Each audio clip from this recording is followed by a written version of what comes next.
Greetings, colleagues. A very warm welcome to this seminar, which is a collaboration between several South African universities on access and success, which is part of the Siyaphumelela initiative, Siyaphumelela translating to We Succeed. And this is an initiative that is funded by the Kresge Foundation. A special word of welcome to our esteemed guests. Many of you know Malumi from UKZN, School of Education, Mr. Chikane from WITS, and to my left we have Ms. Nguna from UniZul, and of course our much loved SRC President. And I'm cautioning the President not to step aside at least until the end of the seminar. And the seminar will be moderated by Loiso Machiko from the Teaching and Learning Office, and I am Professor Rabi Danpat, the Director of Teaching and Learning at UKZN. So the focus of today's seminar on systemic barriers has been a concern for South African universities for several decades. At UKZN, it can be traced back to the 2000s, when we were acutely aware of the prevailing culture in the country, which accepted belief that underprepared students bearing the bruises of apartheid education could be healed by being lavished with academic support as they were socialized into the dominant higher education culture, albeit that the institutional cultures were often disembodied and disembedded from the culture of the student body it was trying to socialize. So in that culture, the possibility of systemic institutional deficits were rarely ever contemplated. It was then that we began our intensive research on the access phenomenon, which gave birth to this book. And the book is titled Alternative Access to Higher Education, Underprepared Students or Underprepared Institutions, edited by myself and my former colleague, Professor Renuka Vital. And around the same time, the CHE had released its report in 2010 titled Access and Throughput in South African Higher Education, the 3 case studies. And it was found in this investigation that student failure and the caricatured underpreparedness was not confined to black students from disadvantaged schools. In fact, many students from excellent, from backgrounds that did not necessarily underprivilege them or underprepare them, were performing equally badly. And so the CHE advanced the notion of pedagogic distance. And under the theory of pedagogic distance, they argued that pedagogic distance is not confined to geographic disconnectedness or physical space, and that it has far more profound, other profound dimensions and implications, including student-related factors, which has been fairly well documented, staff-related factors, which include outdated or simply different approaches to pedagogy, attitudes of academic staff, skills amongst academic staff, assessment practices, and so on. And it identified systemic factors, which include the inherent difficulty of course content, outmoded curricula, the ever-increasing student numbers, accompanied by resource constraints, too little support for students making the transition from school to higher education, poor assessment practices, etc., etc. And I'm therefore pleased to welcome you to participate in this seminar, which looks at how we might begin to start dismantling the systemic barriers to student success. I want to hand you over then to Loiso.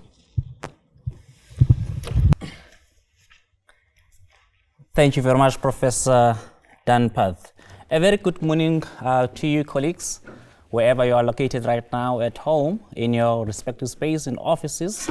I am Dr. Loiso Matsiko, who will be facilitating today's session.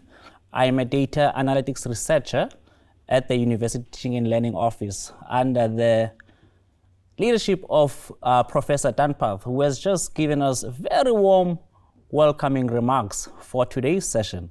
As it was already indicated, I'm not alone. I'm joined by these young great minds, young scholars that we have in our space, Dr. Hlatshwayo Chikane on my right, and the Secretary General of the SRC, Philani Mncwabe, and Nguna, coming from University of Zululand.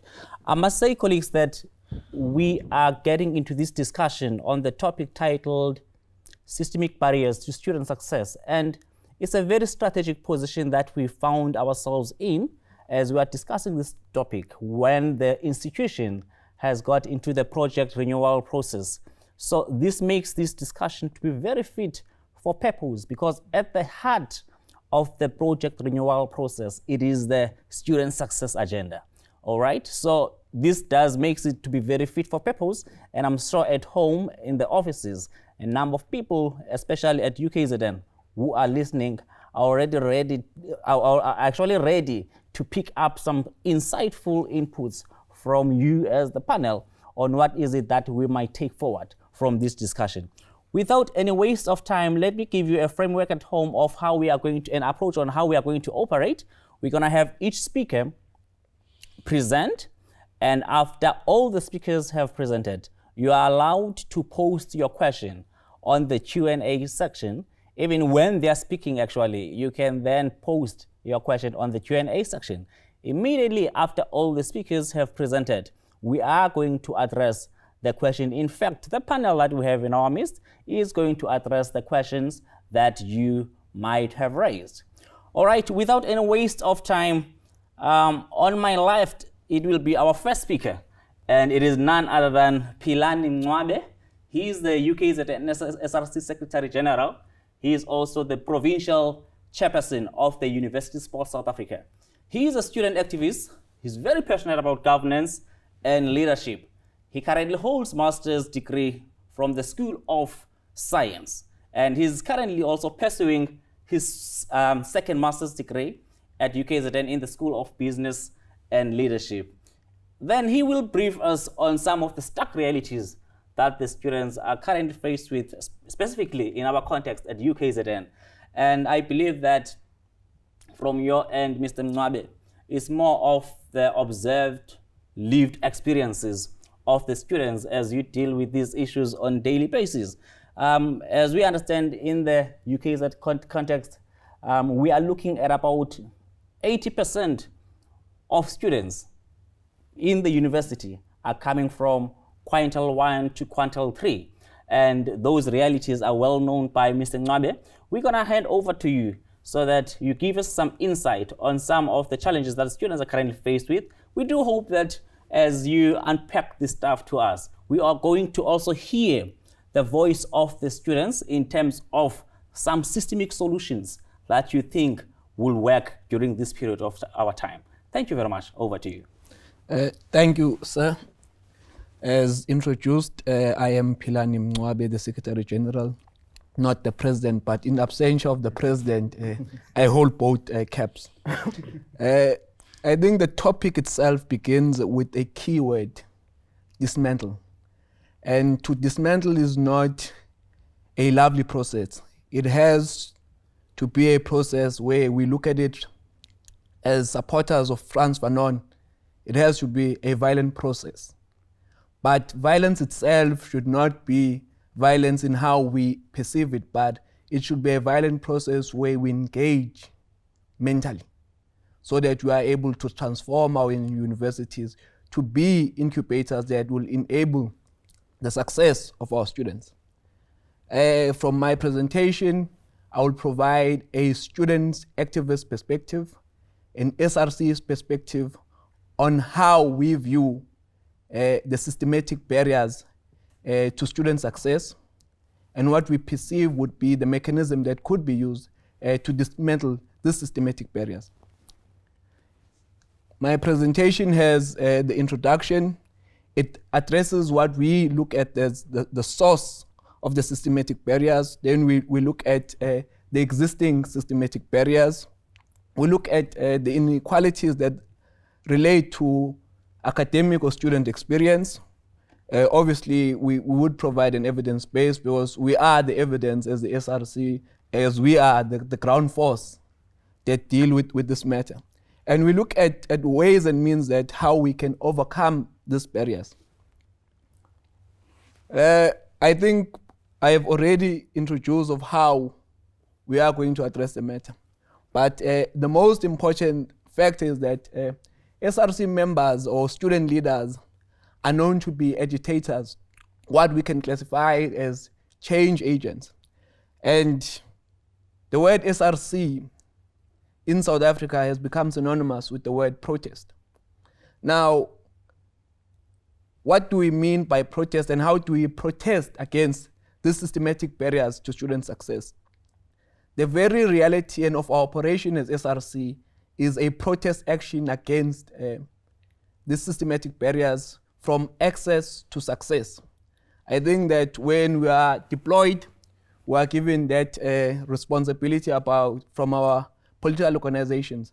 And that is why you see at the beginning of the year, SASCO holds its Right to Learn campaign. The Student Command will host its campaign called Sizofunda Ngenkani. And these campaigns are a protest against the systematic barriers. But more importantly, the student organizations themselves become change agents to ensure that students from disadvantaged communities are able to access universities. Whereas under this phenomenon of the impact of the COVID virus, that now application processes, registration processes have now been moved to online. So you are dealing with a person that from a disadvantaged background, because of NSFAS, it was for the first time that they had to have an email address. They've never owned a laptop. They have never owned a smartphone.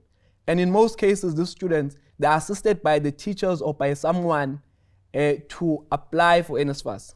Some go to NYDA offices to apply for NSFAS. And they do not know the outcomes until they come to the university.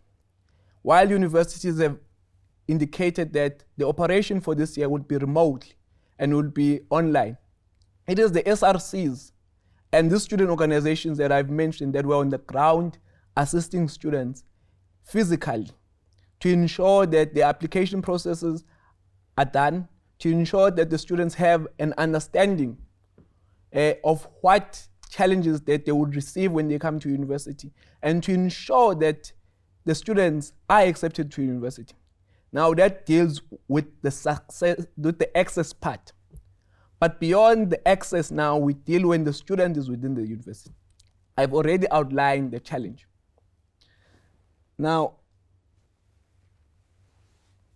what becomes the key challenge is that for the first time, such a student will be receiving a laptop, and yet the very same student would be expected to operate and succeed and excel in school using this very gadget that they have seen for the first time. Now, this is where we are just giving a background of what we do day in, day out. But what is more important is that we need to just take a step and reflect back and look at our universities in Africa. Are there universities in Africa that are aimed to educate the African child to be contextual to his realities, or our universities are mimics of European universities, which means that our universities are production site to transform African students into mimics of Europe. Now, that in itself has a key impact on how the student perceives education and how the student is able to be in a position to say that I am comfortable in learning. Now, that is it. So there is now a serious link between colonialism, apartheid, and the triple challenges that we face as South Africa with the systematic challenges to student success. Now, you then look at what is the role of the SRCs in this process. Beyond the role of the SRCs, we need to question the quality of our education. We have graduates that have graduated where we perceive that they have excelled and succeeded in education. However, the key challenge is that we have a number of unemployed graduates. We have a number of unemployable graduates. Could we call that success on our part as universities who are incubators to ensure that we have students that would go from universities out into the community and transform society? Now, those are key questions that need to be in our minds when you look at this question, because they are part and parcel of the systematic barriers that affect students. I've looked at roughly the miseducation that exists within our universities. But beyond that is that there's a misalignment between basic education and higher education. I think that is a topic on its own that needs a different setting of this nature to discuss it.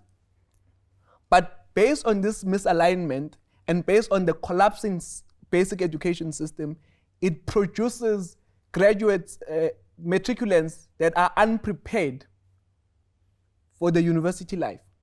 Beyond that, there is a link between poverty and unemployment. I would use Alexandra and Sandton. They are separated by a road, but on the other side, it's quintile 4 and quintile 5. On the other side, it's quintile 1 and quintile 3. The services that these two would get is totally different. The preparation that they would get is totally different. It is the same when you come to KwaZulu-Natal, where you get Westville and Chesterville. It's just a simple boundary, but the service provision and its impact on the type of matriculant that we receive is totally different. Now, it means that for UKZN specifically, you'd get mostly your Alexandra, mostly your Chesterville, that would come to this university. They are underprepared, whereas when you're dealing with the demographics of the province, some areas don't even have network connectivity. Schools are without labs. Labs is a luxury in most schools. Some study outside. Now, that is the type of client that the university receives. Now, that should inform the orientation program of the university, or what we can classify as the onboarding process. Now, there's a misalignment between the orientation program and the target student that the university gets.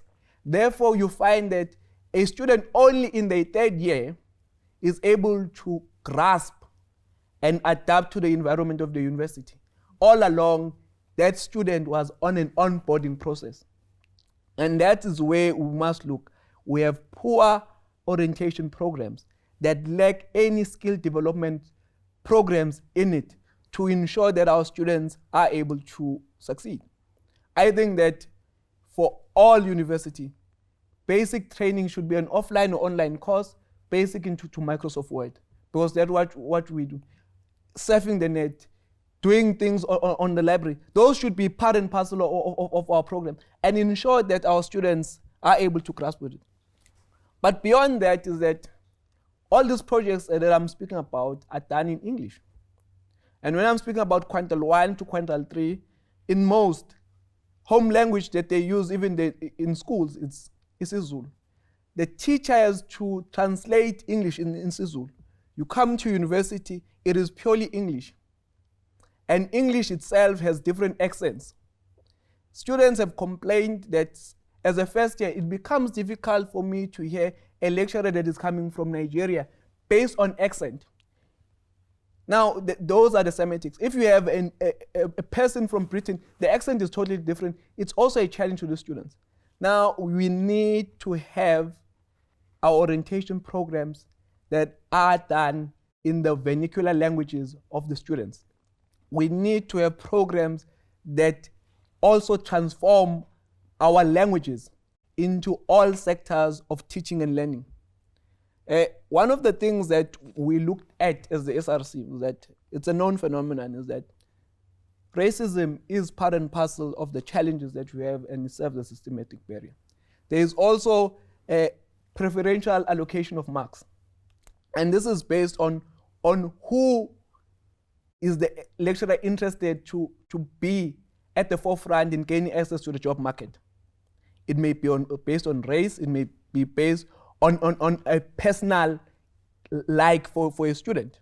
Now, that is in itself where I may get 80%, but in actual fact, I'm a 50% passing student.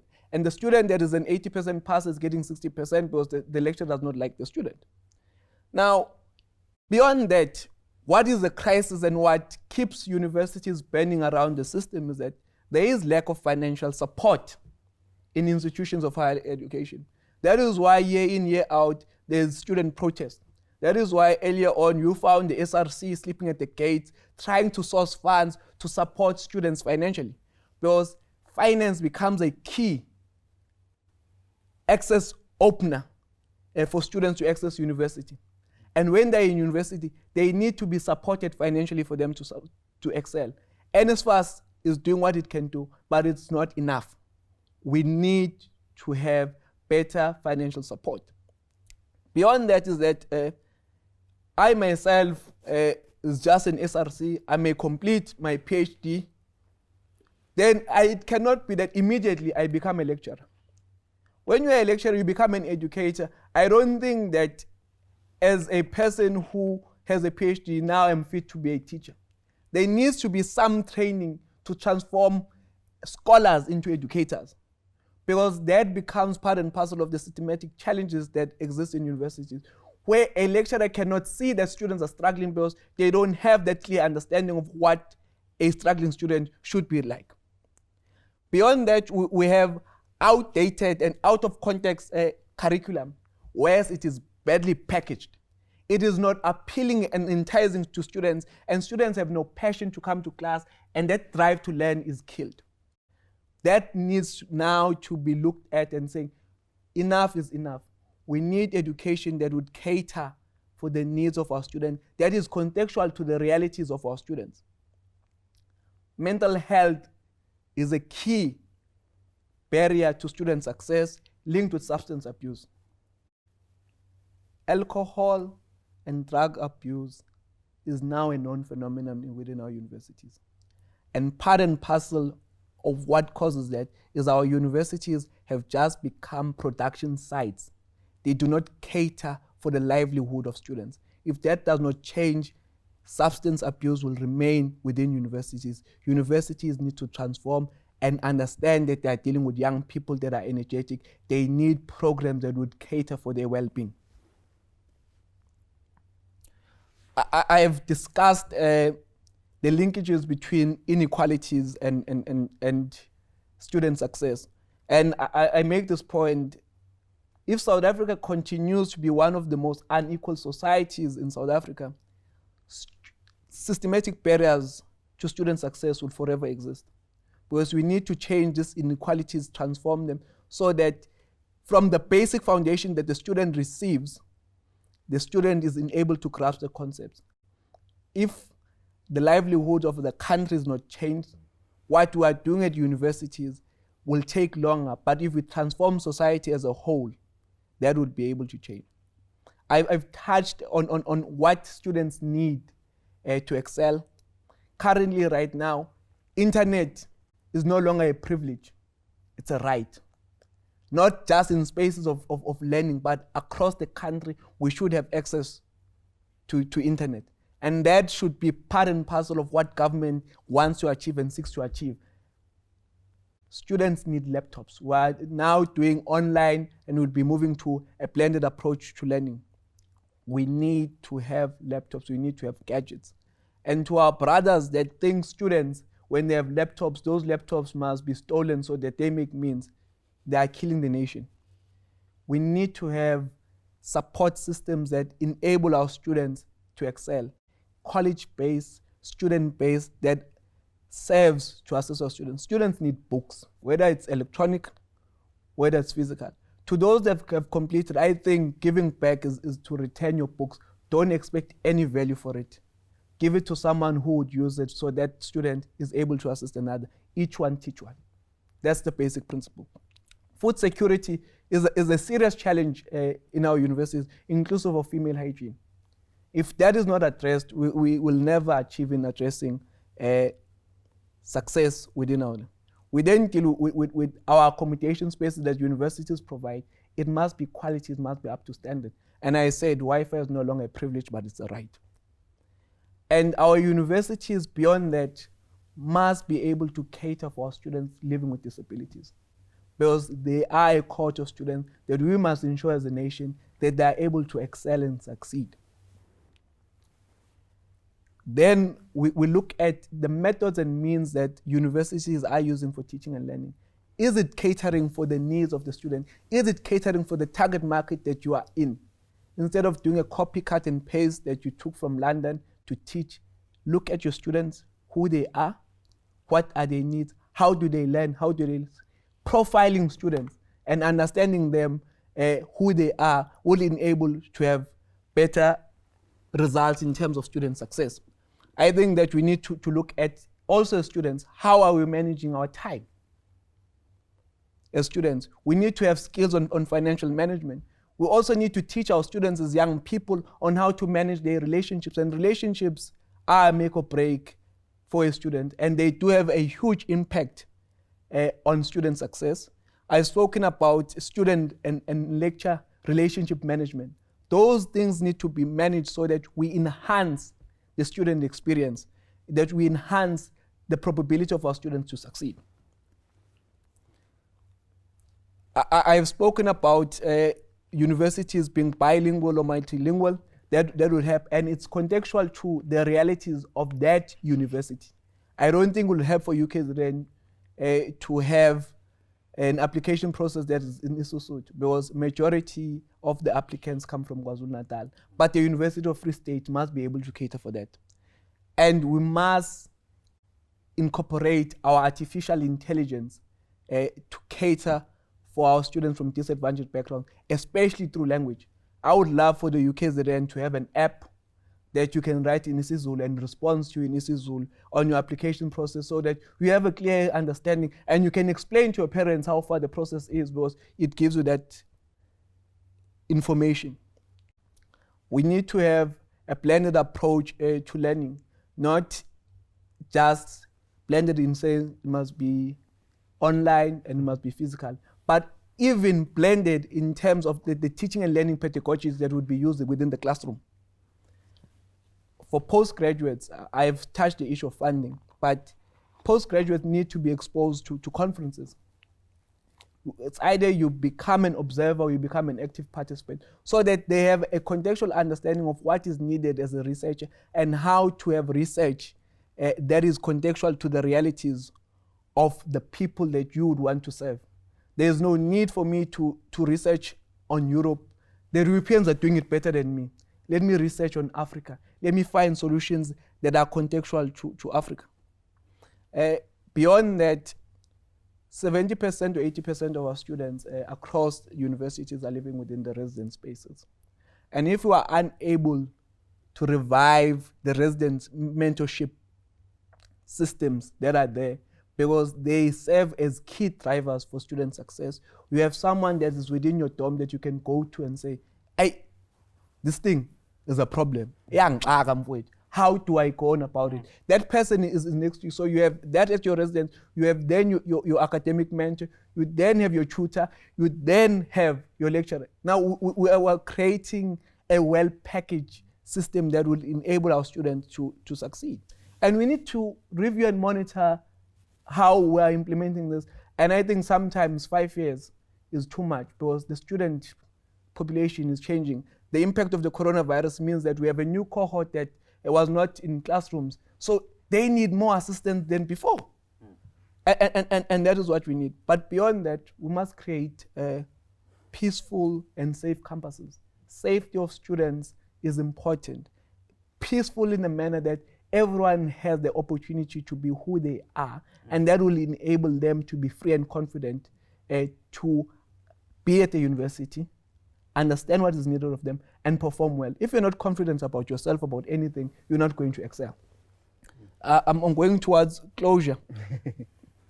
I've mentioned a number of things that we need a protest action to dismantle these systematic barriers.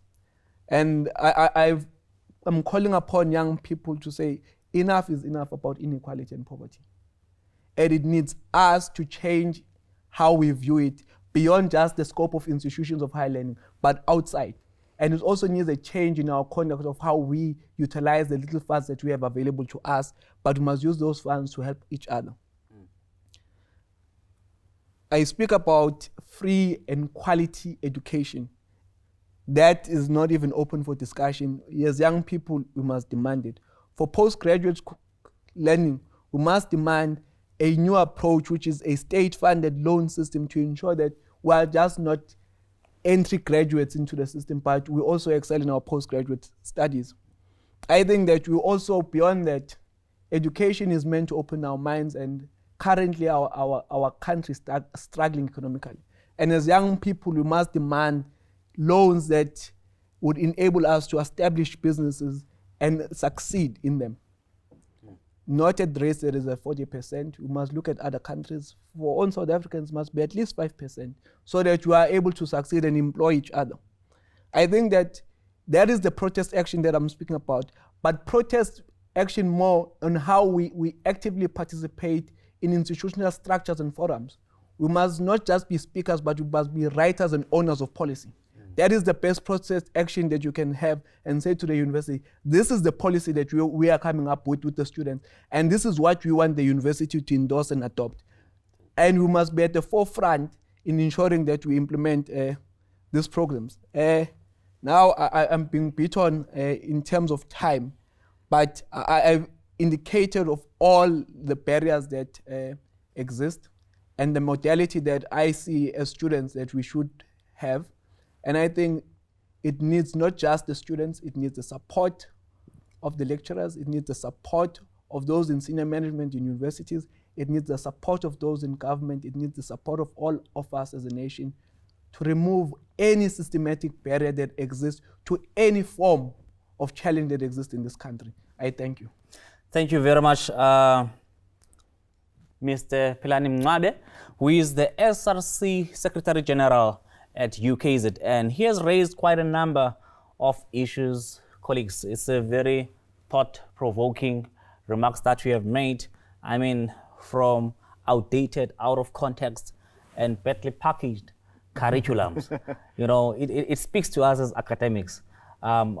Is what we are teaching currently relevant to the student experiences? Does it address their daily ongoing challenges that they are faced with? What sort of students do you want to produce? Because it will also be informed by the pedagogies that we use to teach to our students, and also the curriculum that we introduce to them. Well, we're still going to discuss, for those who have just joined us at home, you are allowed to post or paste your question on the question and answer section, so that we can take your question later on when we are done with the presentation. Without any waste of time, I'm gonna give to Mr. Chikane. He is a lecturer at the University of Witwatersrand and is pursuing his PhD in development, complexity economics, and decoloniality. He specializes in public policy processes, public administration, and governing in a digital age. He is a Master's of Public Policy graduate from the Blavnik School of Government at the University of Oxford, and he has graduated from the University of Cape Town with a Bachelor in Social Sciences Honours, specializing in public policy and administration. Well, you'll remember him in that book that you once wrote, which is Breaking a Rainbow, Building a Nation, in which he outlines the nature of our politics in the country, the student politics in the country specifically, before, during, and after the emergence of the hashtag must fall, and the politics, exploring the political dynamics that informed and drove the students' protests, and the effect that these hashtag must fall movements have had on the nature of youth politics in the country.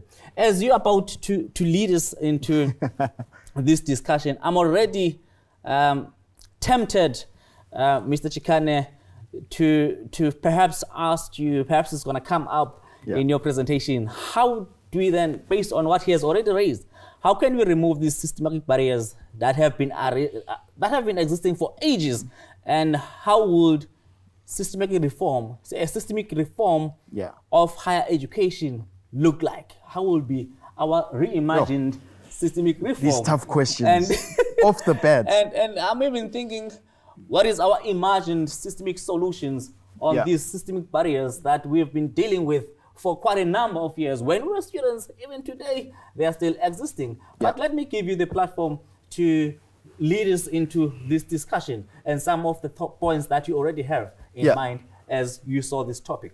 Yeah, so I might change things a bit because Philani went through a long list of items that I was going to state myself.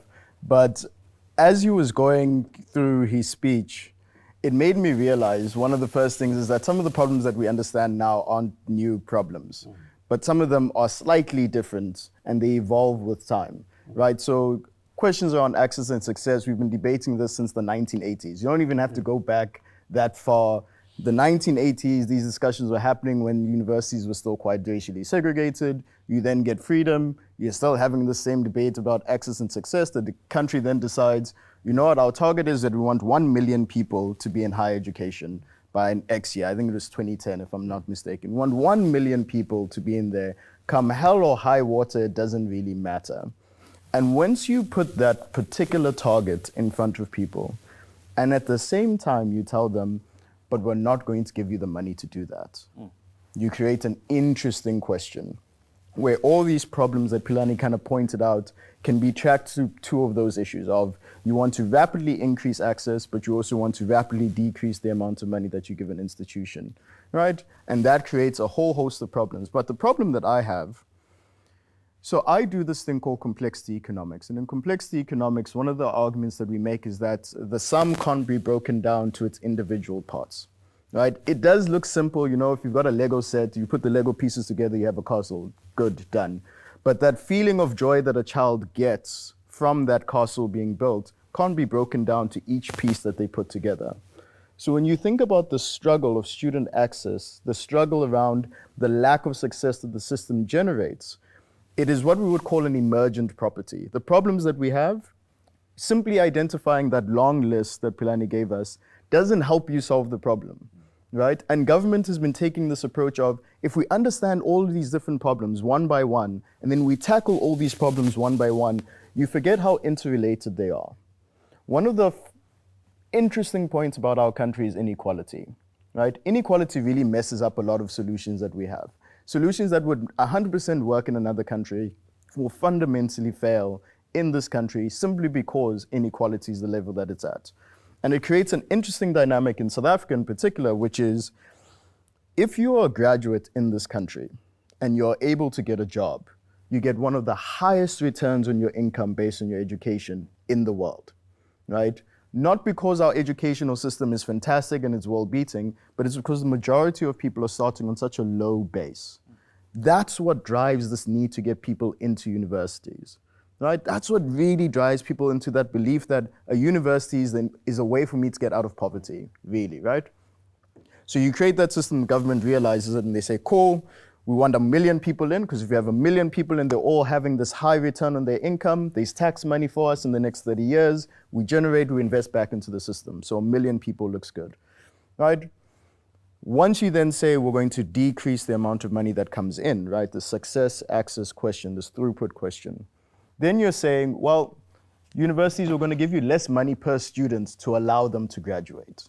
Now, for a university that has a huge endowment like Stellenbosch, yeah, we can rub that off. We can make a plan. But for a university that is historically black, historically marginalized, historically poor, that is a hard pill to swallow, right? And the government's stuck in a problem here where they say, cool, we don't want to further entrench the problems that we have when it comes to access and success by dividing universities around the rich universities, poor universities.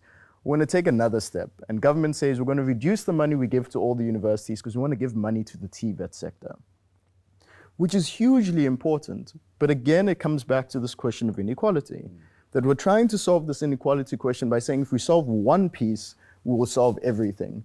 But now by trying to solve the unemployment problem by going to TVET sections, you then manifold this problem in the higher education system. Right, so the problem is that we often look at the pieces of the puzzle, but not try and understand what are the emergent properties of it. Now, in order to do that, we then need to have tough conversations, right? So I was going to go through a whole spiel of something else, but maybe in the question and answers, I'll bring it up. But some of the tough conversations that we have to have is asking the question, which is, and this might be a bit controversial, Ayuso, so I apologize. Is the university supposed to be the mechanism to balance out supply and demand in the labor market in South Africa? By us trying to do that, by saying if we create graduates, we'll be solving the supply issue, right? And try and match the demand problem that we have when it comes to employment in the country. We see university as that outcome. We have been fundamentally failing at this exercise for the past 20 years, and at some point someone has to say enough's enough. Whether it is GEAR, whether it's ASGISA, whether it's New Growth Path, whether it's the NDP, they have been failing to do this exercise, and higher education has now become the victim of it. So the controversial point is, why should 1 million people be in university if you know you can't guarantee that all of them will leave university? And in fact, you're putting them into further debt. You know what's the worst thing? When I used to be part of South School, they used to frustrate me. Imagine asking someone to bring them to university just so they could collect debt, and then you financially exclude them. The number one reason why students get excluded in this country is not because of academic reasons, right? The number one reason that people get excluded from universities is because of financial reasons, right? At the end of the day, again, the inequality question comes back, right? So if you tell someone that the best way for you to get out of poverty is to come into university, but the reason that you're going to be stuck in university is because you've now collected this debt from the university because they haven't enabled you to leave that university and reap the rewards, that is a perverse system. And it entrenches the current economic setup that we have. So that's the first thing. We have to ask the question about the amount of people that we have in universities and whether that's an adequate amount. The second one is, what is the role of academics and what I would call academic parity within our university system? Why is it that we still have to have designations of historically white and historically black? Why is it that the white professors and scientists at Wits University are not working at Fort Hare? Why is it that we're not incentivizing them to set up labs in historically black institutions? At some point, we have to have that tough conversation to say, if we don't have an academically equal higher education system, then everything that we're doing is for naught, right? It doesn't make sense at that point. If Wits and UCT can run off into the hills because they've got a ton of money, right?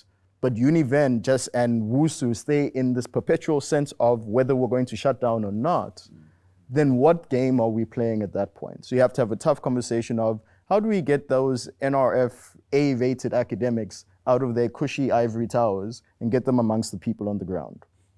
And then the last one is, and this is one that is tough, and it'll be the last thing I say, the question around free education. Our country's broke, right? We just don't have money, right? So at some point, if we have free education, we have to have a very serious conversation about how we fund it, because the money won't fall from the sky like manna, right? And you don't want to put yourself into a huge debt hole that we're currently in and make that even worse, because at that point, the higher education system will then fundamentally collapse. History shows that that is the case. It's the first one to fall apart when you're stuck in a debt cycle. So we have to have a tough conversation of, how do people pay back the free education that they get? Whether it's a graduate tax, whether it is SARS saying that we'll tax individuals over a long period of time. We need to now start having an honest conversation that's attached to the mechanism of paying for these fees, right? Otherwise, the conversation will be stomped out by conservative individuals who say, these students don't know what they're talking about. Students know exactly what they're talking about. They fully understand it. They just don't have the time to articulate to you why and how we're going to pay for this thing because you haven't done the work. That used to be the approach that I took when I was a student leader. I think we've now gotten to a point where we're in desperate need for students, and the models are there. It's not like they don't exist, to actively say we want free education and this is how we'll fund it. That conversation has to be combined together and nail in people's heads. And I'm curious to hear what the questions are, but I don't want to take up too much time. But those would be my views, right? So asking deep questions around what are the entrenched things that we just believe in the university that we need to change? Asking the tough questions of what do we take as a norm that needs to be changed? And then also realizing that what we're talking about isn't new. And that should frighten us. Right, and the only constant here, if I have to be controversial, I'll be controversial. The only constant here is NSFAS and DHET. And in DHET in particular, one person, but let me not name names, right? There's only a few constants in this equation across the last 10, 15 years. So the question then is why do we allow that constant to exist? Yeah. There is Mr. Chikane from VET's School of Governance with very, very thought-provoking remarks. And again, Mr. Chikane, you come into this discussion with the lenses of, you've been in the student leadership quite a number of years at UCT.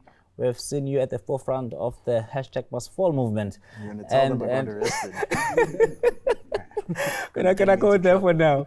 And you come into this discussion also bringing in the lenses from the quintile 4, quintile 5. Yeah. And you have also observed the realities of university historically, as it will said, historically black institutions, which majorly consist of quintile 1, quintile 2, quintile 3.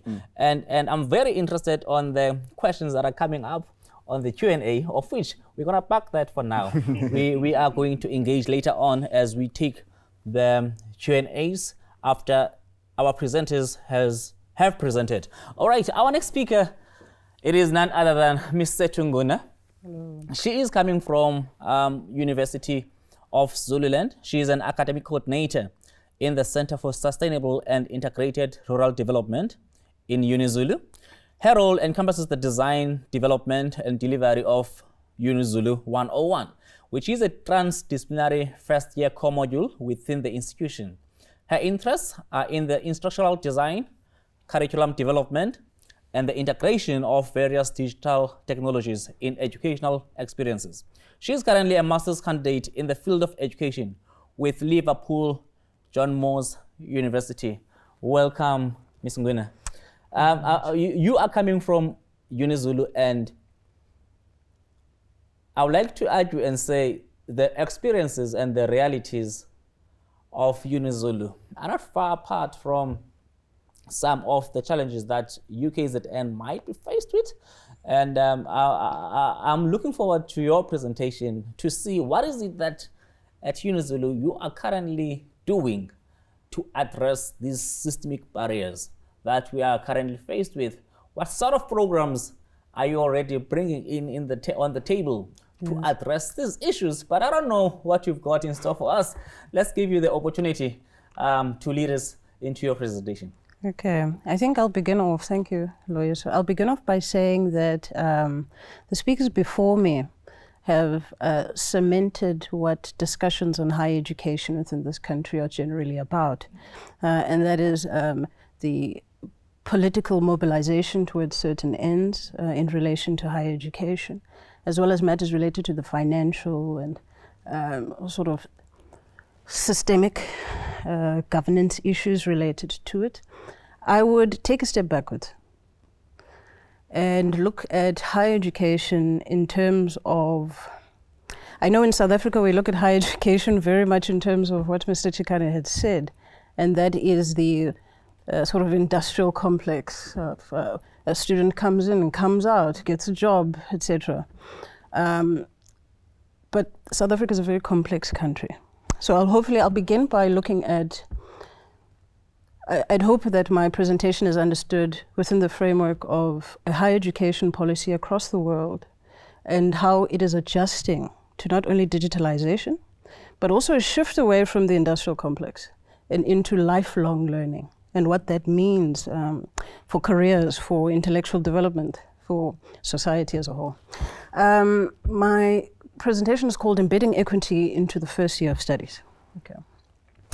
Within this, I'll be looking at first year studies as a sort of a school of thought. There's many studies on the topic, building a module that listens, enriching the online learning experience for everyone, and lessons learned from our own experiences. What do I mean by this? Well, as Loyiso had said, I'm working with a first year core module, transdisciplinary module within the University of Zululand, and we've been piloting it since 2020.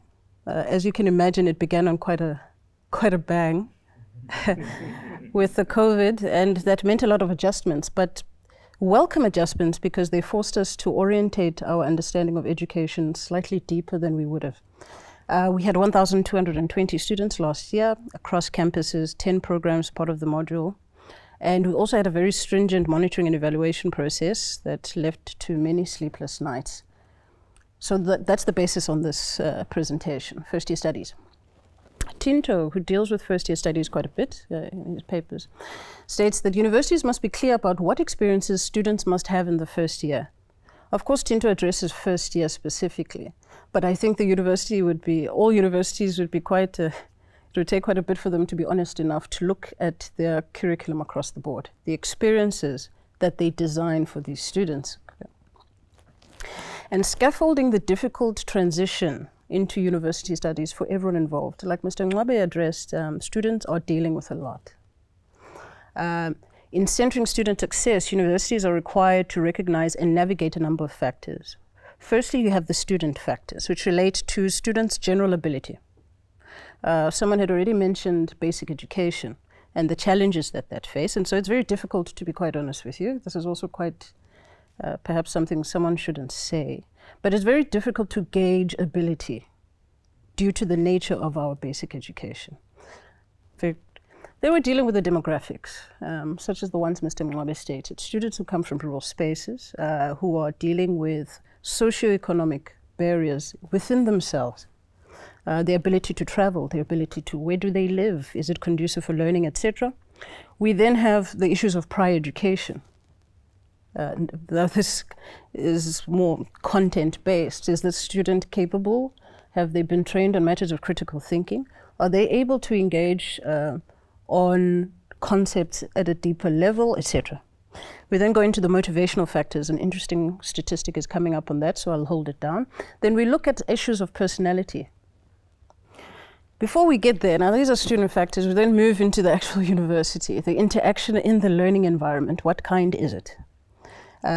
How does it adapt, or how does it enhance students' ability to engage with their own student, with their own personal characteristics, the psychosocial factors within the institution, the learning strategies that are adapted within the institution. We're very quick to give students referencing depending on the faculty and department, but we don't engage with learning strategies for differentiated disciplines.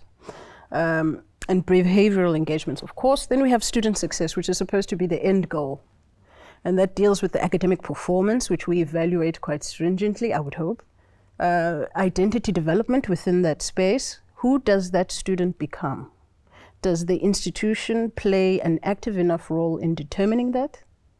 Or is it at the back end? And also the development of persistence or resilience within that space.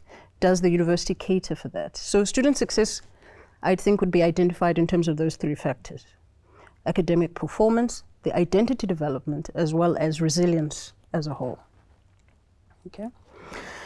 So ensuring that academic experiences within the first year are such that a student has scaffolded themselves enough. I remember someone said that it takes 3 years for a student to adapt. I would agree with that.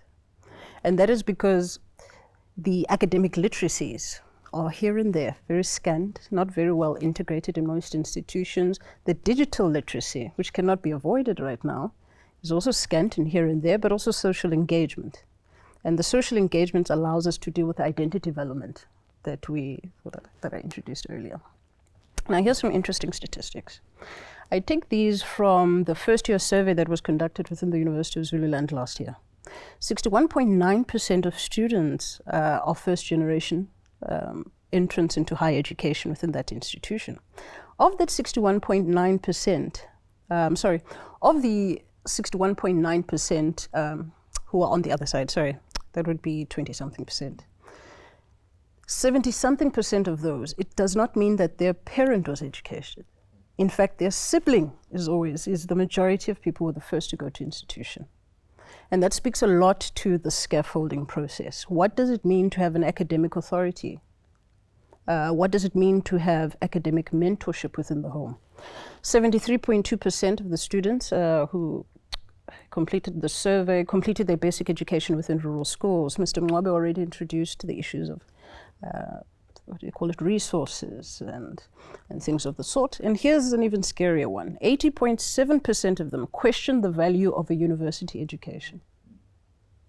They find themselves, as Mr. Chikane said, within this institution collecting debt in the main, and 80.7% of them are questioning why they're there. Okay. Now, the University of Zululand, after much questioning, decided to develop a module that I was a part of. And in it, of course, we identified the need for critical thinking, identified certain graduate attributes that were required, a strong sense of social agency, building confidence and sharing ideas and things of the sort. So we had to build a module that actually listens, which is very challenging. All right.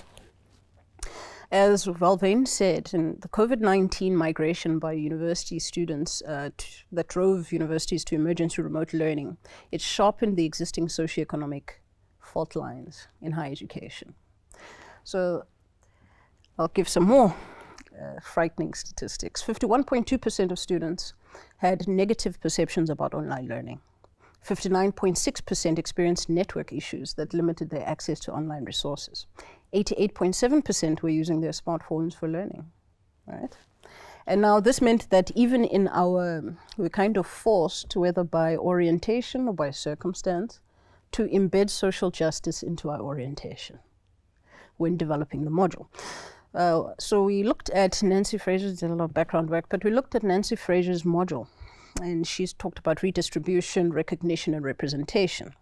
And we had to organize the module in a manner that addressed all of this at once. Not very easy. But I hope it is understood, like I said, more in terms of our understanding that in as much as we have to cater for students' current orientation and their current circumstance, we are forced by the nature of the higher education sector, as well as the professional sector that they're going to go into, regardless of profession, to bring them along and make them understand what is happening in the rest of the world, what is actually happening. And they're able to take that into what I mentioned earlier, a lifelong learning orientation. It goes beyond your time at the university. It goes beyond you finally getting that office job. All right. So in embedding this, we had to address language. We had to address the fact that a majority of students were not digitally literate. We had to address the fact that a majority of them were having issues with resources in general, be it data, be it whatever it may be. We also had to address the most frightening one that I think a lot of people, like I said, it takes a backseat in the South African discussion on higher education, a learning culture that limits one's ability to expand. I become a teacher, I do my B.Ed. I want to give an example. I do my bachelor in education. The orientation within higher education currently is such that I'm almost incapable of expanding beyond that. I will move into a B.Ed honors, which means I will now be able to teach. I will move into a master of education, which then means I'll be able to head a department. Within what? Education. So the higher education in the rest of the world is pushing towards a more dynamic orientation of skill, an ability for someone to adapt in complex environments, which is what the world is becoming. All right, I want to speak on issues of the learning culture as well. What we faced in translating all of these ideas into an actual module was quite tricky. I want to give what do they call it, a quote from a student. So far, I'm struggling with this online reading and computer study because I'm from a rural area whereby we don't have computers at schools, libraries, and no laboratory. I'm hoping that as time goes on, everything will be fine. This was last year, a very anxious student, and that anxiousness came across in their engagement with the module. So we had to enrich the online academic experience. We had to find as many ways as we could to keep students holding on. Remember, in their first year, they still are yet to pick up academic resilience skills. They're very quick to give up. So we developed the module online, tried to make it as interactive as we could, but we built in terms of, remember I mentioned issues of language. We built in the bilingual nature of the module, such that a student was always catch and grab. English here is a Zulu here, English here is a Zulu here, and forced them over time, I hope none of them are watching this, to use more English, right?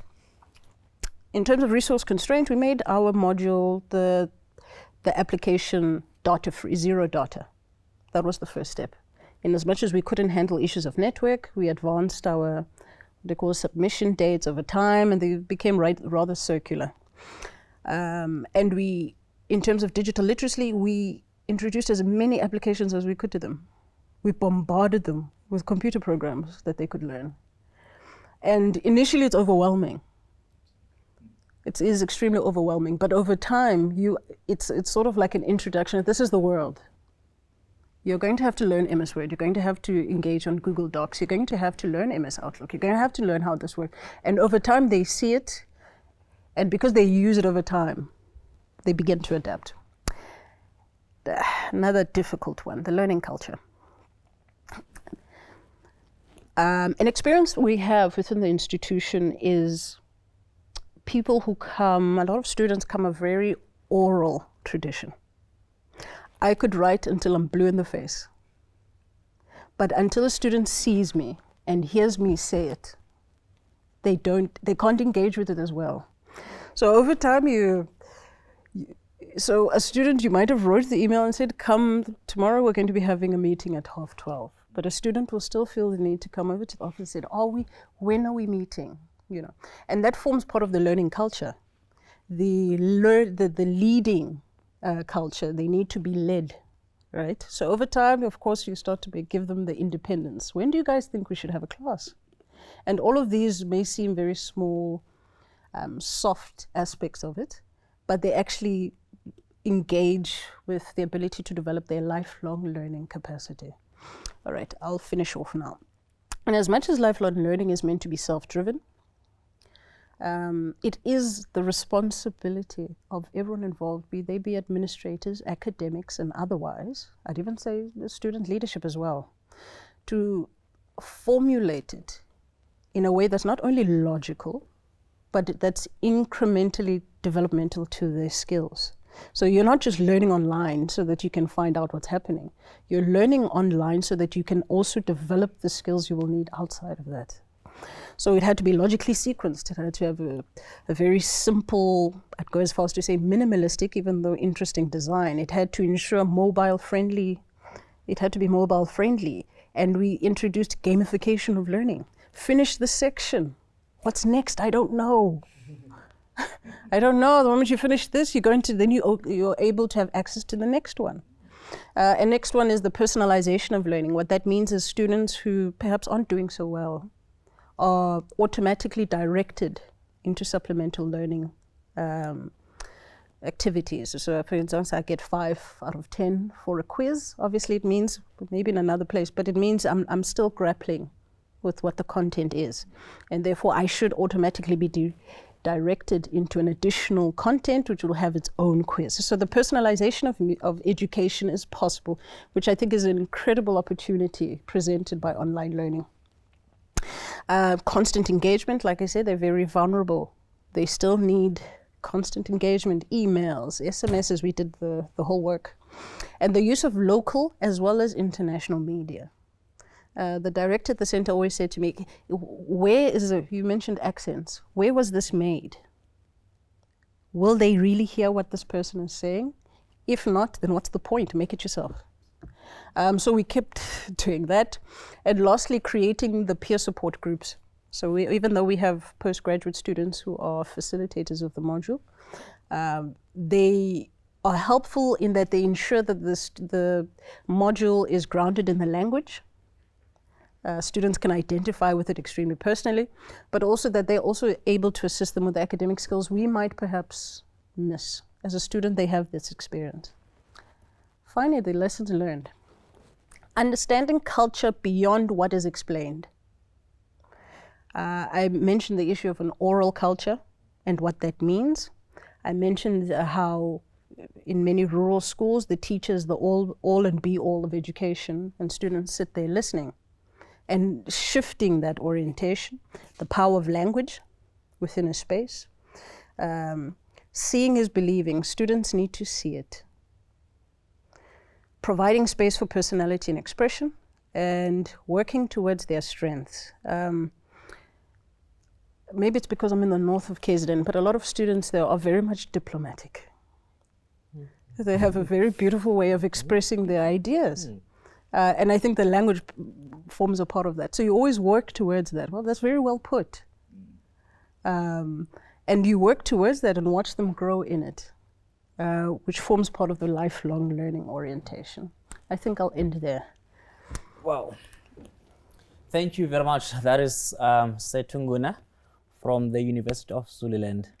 I think I'm also very much interested, even after this presentation, to have a look at the actual work that you guys are doing, especially the successes that you have heard. I think it's also, some of the approach that the academics can pick up here in some of the programs that are currently working.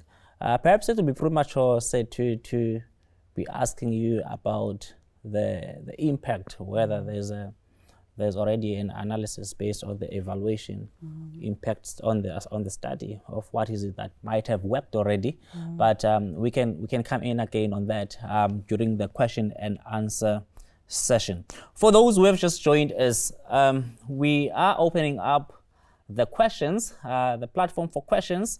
You can write right there on the chat section. You paste your question there for the speakers, because now I'm gonna introduce Dr. Hlatshwayo, who is from the University of KwaZulu-Natal at the School of Education. Immediately after him, I will look at the questions that you have posted, and our panel, they are actually going to address those questions that you have raised for them. All right, and as I've said, our last speaker who's going to make his presentation, it is none other than Dr. Hlatshwayo. He is a scholar in the field of education and politics. His research interests include theorizing transformation in the global south, student movements, issues around epistemological access and curricula, and the philosophy of education. He has an established research publication record in the transformation of the South African education system. Currently, he is a senior lecturer in the discipline of curriculum and education studies at the School of Education, University of KwaZulu-Natal. He holds a PhD in higher education studies and a master's degree cum laude in political and international studies from Rhodes University. He was the visiting scholar at the University of Connecticut School of Education for 2018 to 2019. He is the 2021 to 2025 Andrew Mellon Early Career Fellow and the 2020 Maiden Garden 200 Young South Africans, as well as the Chase Jewell Distinguished Fellow in Education. Dr. Hlatshwayo currently serves as the editorial board member of the Critical Studies in Teaching and Learning and the Journal of Education Studies. He is currently serving nationally as the project manager in the Higher Education Learning and Teaching Association of Southern Africa. That's quite a profile. Dada, without wasting your time, Dada, with such a rich profile, let me give it to you to lead us into this discussion. Absolutely. Thank you so much, Aloyso, for that warm and generous introduction. Perhaps what I failed, colleagues, to disclose to Loiso is that, those of us who belong in the decolonial school of thought, we tend to be liberal, with time. So I have already warned you when it comes to time that we may have some issues. But really, I don't expect so, because I think colleagues have done quite justice to the topic, Loiso. I don't think I will be too long. Like my other colleagues, I am looking at the dismantling systemic barriers to student success. I've added access there because I think it's an interesting tension and relationship, the access and success. And I'm merely offering really my first thoughts as we begin.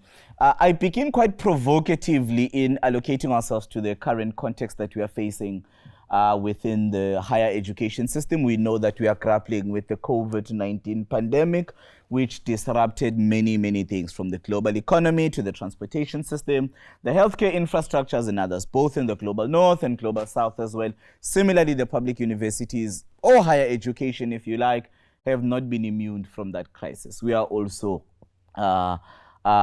struggling with that and trying to make sense of that moment as well, regarding what is really to be done with those challenges. And so I think COVID, and the other time in a conference I called it a cocktail, and people are saying I'm going too far.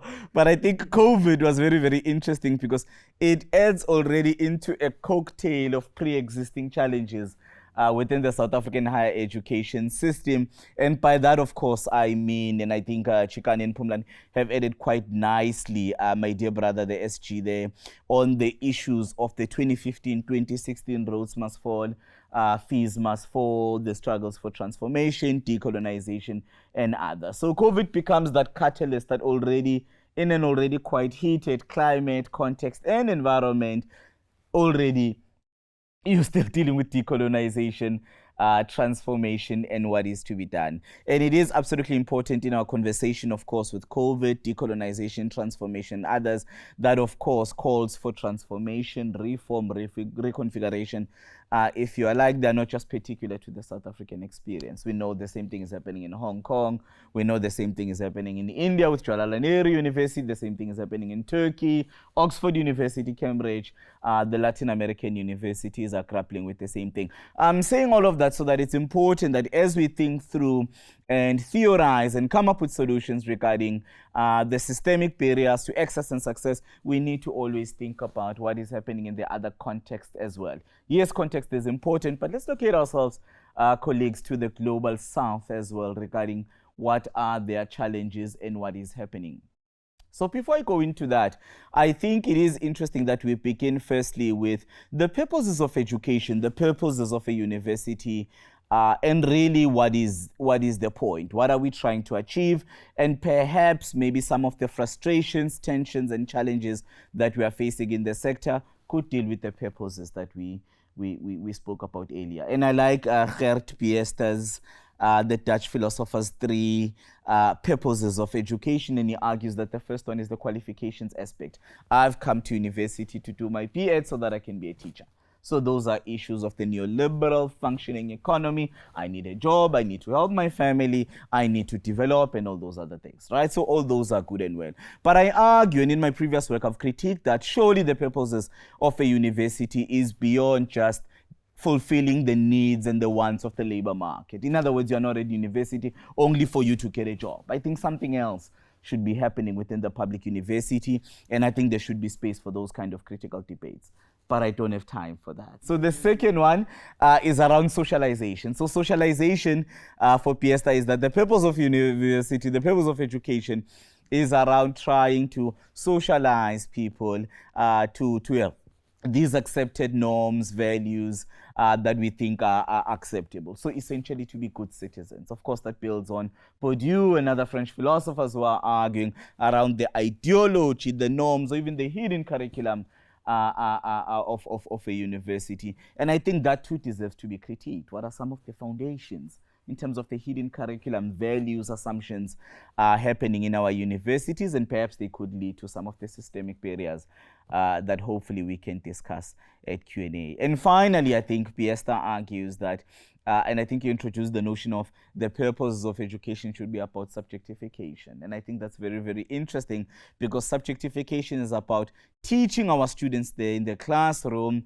lecturing them, debating with them, engaging with them, ultimately hoping that they would gain some criticality, critical engagement, dissidence, pushing back against what's happening, so that they can locate and understand not only the challenges of the university, but also society in general. And I see a tension, if you like, between the socialization, being a good citizen, and teaching your dissidence. And I think university at some point needs to resolve those kinds of challenges. But let me go to the heart of the topic, because I think I've been doing a good job running away from the systemic barriers and access. So perhaps let me get closer to home. And the reason I'm doing that, colleagues, is, and I'm glad my dear brother, the SG, has already touched this together with Setu as well, around offering a much more complex and nuanced, broad understanding of access. Access not in terms of the simplistic South African government understanding of formally being registered, you have a student card, and now you've got access to the university. We know that's not true, right? There is epistemic access, access to the curriculum. Can you read and write? Can you critically engage with the curricula? Can you actually pass to the theories, concepts, and all the module content that we are engaging in? Do they make sense to you if you are coming from Ndwedwe, Nongoma, Soshanguve, and others? So there is also that access at the level of knowledge. Do you have access to the curriculum? There's also economic access. I think, my dear brother, you've touched quite well on this, and that's at the heart of the brutality that I think we're facing right now, whether that's NSFAS, having some of those challenges, some of the students echoing and reflecting on the issues. I don't have funding. My funding got left back. I lost my funding when I was doing my second year. I'm still waiting for my funding so I can go back and do my third years and others. There's also the kind of social access to the university in terms of the networks, connections, basically the compass, the apparatus that a student needs so that they can negotiate their entry and succeed at the university. Them alone as an island, I can certainly tell you, they will not make it. So they need some of those mentors, some of those advice, the guides and others. So if you like, social capital, that they would require to be able to survive at university. And also, I think, cultural access to the university. And by that, I'm quite deliberative and provocative in speaking about that, because maybe not so much in historically black universities and TVET colleges, my dear brother, but we do know, because of the proliferation of literature that's coming from historically white universities, UCT, Rhodes University, Stellenbosch, UP and others, where there is that concern both from the academics but more dominantly amongst the students themselves, where there's a marginality, alienation, depression, frustration that they are feeling in historically white universities. The practice, ceremonies, the buildings, the lecture halls, everything is alienation. So all of that constitutes the marker, the symbolic marker that they don't belong, this is not their university, and they need to go somewhere else. In order for them to be able to access and succeed at the university. So due to the interest of time, I will only be focusing on only 2 or 3 aspects of access, and perhaps even put my neck out there to offer some of the possible solutions, I think, on the way forward. But of course, in my research and even in this presentation, I draw on the late Italian philosopher Antonio Gramsci.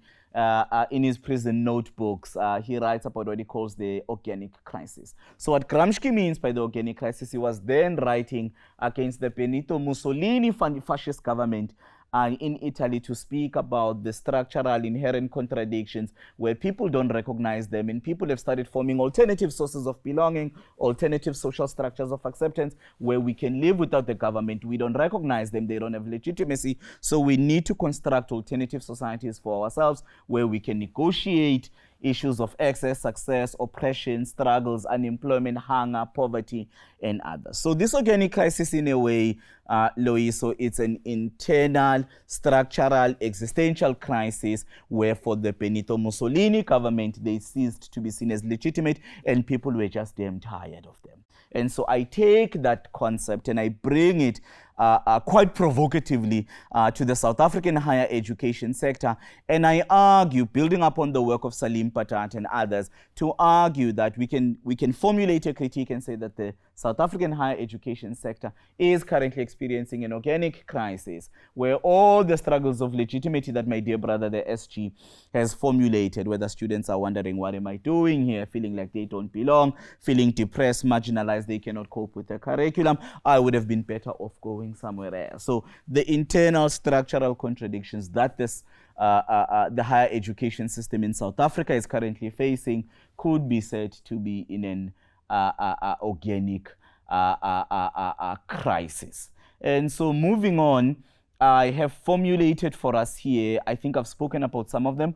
I will be speaking about the 3 barriers and possibly also offer some solutions to them. I've already spoken about the epistemic barrier, epistemic knowledge barrier. So that's the curriculum challenges that students are currently grappling with at the moment. Of course, COVID has made everything worse. But even before that, we always knew that the South African curricula is quite a neoliberal colonizing curriculum that has outdated knowledges that continues to privilege the global north, and that your African knowledge systems, indigenous knowledge systems, are pushed to the periphery. I will talk to that as part of the broader access challenges. The economic challenges, I think my dear brother has touched quite extensively on that. Students hunger on campus, the NSFAS, the funding formula, the research allocations that has been done by THEAD. I'm not going to touch too much on that. I think my brother has exhausted some of how debilitating that has been from students. And finally, I think I'd offer a personal reflection on teaching and learning challenges, not only on the outdated teaching and learning barriers to access and success that we are seeing right now, but I think I'll go a little bit deeper than that and argue what I would call the COVID curricula that I'm seeing in the South African higher education sector, and the dumping of material online and taking that to mean pedagogy. I want to critique that and say that that is not pedagogy. It's something else, but it's certainly not pedagogy. So the first one, I think I've already touched on it, colleagues, that we are facing an epistemic knowledge crisis in South Africa. Our curricula still reflects, theorizes, teaches dead white men. You come to the philosophy of education that I so teach. We start with Plato, we start with Socrates, we start with Heidegger, we start with Jürgen Habermas, and all my other dead white men, and maybe one of them is still alive. And we don't have a space in our curriculum around black intellectual thinkers, black philosophers. And really, whether you're looking at climatology, you're looking at pharmacy, you're looking at geography, you're looking at sociology, you're looking at law in terms of customary law, and the critiques that are coming up from the African jurisprudence, we don't privilege ourselves.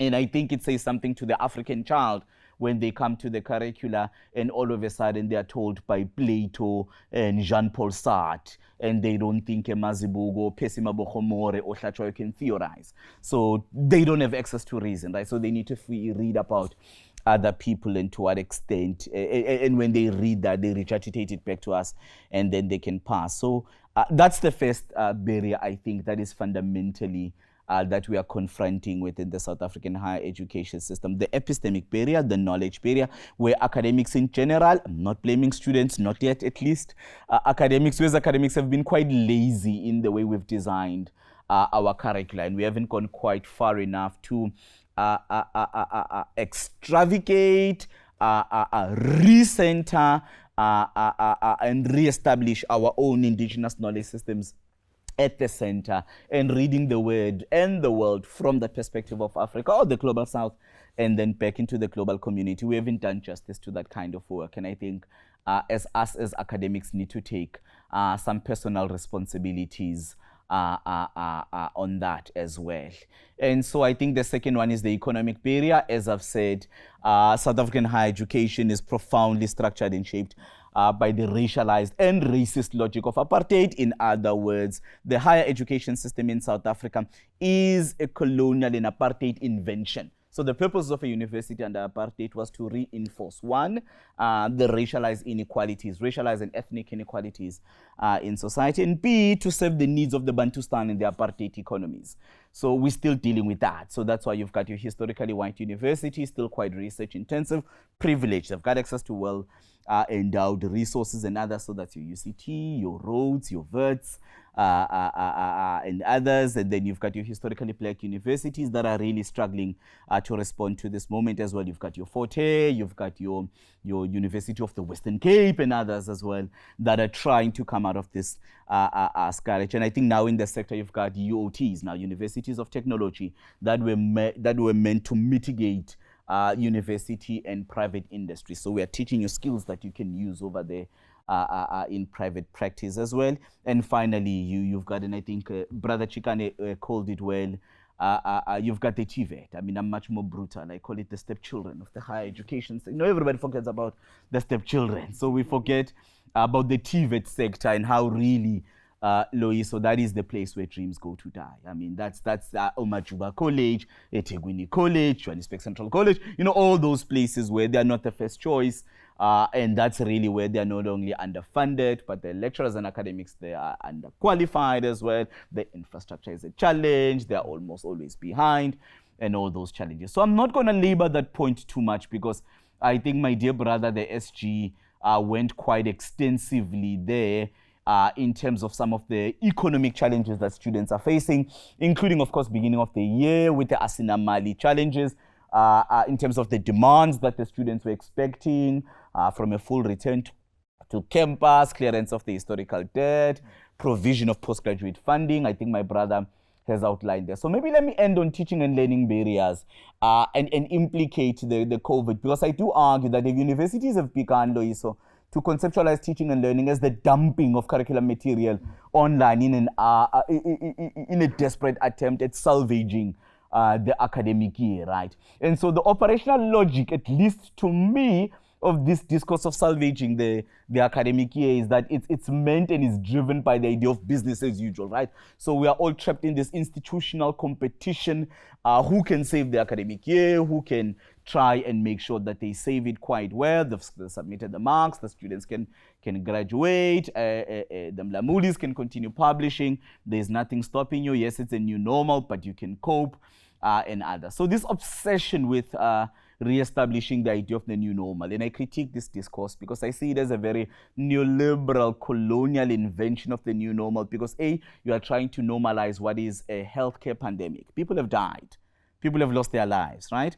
And we've got colleagues who went to hospital, colleagues who lost their partners, colleagues, even during those historical moments, were still being demanded to be publishing, right? You're a lecturer, so you need one research output per year from you. So that cannot be a challenge. So I'm saying teaching and learning, locating as well students' challenges that no concern is ever given to students concerned that I come from this background, I live from this environment, we don't have connectivity, we don't have the cell phone towers and others. Everything has been dumped online. And so that has replaced and substituted our pedagogy to merely the uploading of slides and material online. And secondly, I think it forfeits the social justice agenda regarding no student left behind and critical engagement that we often need. And it is true, so many of students got left behind as a result of these challenges. So really, colleagues, those, I think, for me, are the challenges that we are currently facing in terms of the COVID-19 implications that we are facing in the university. We are still grappling with them.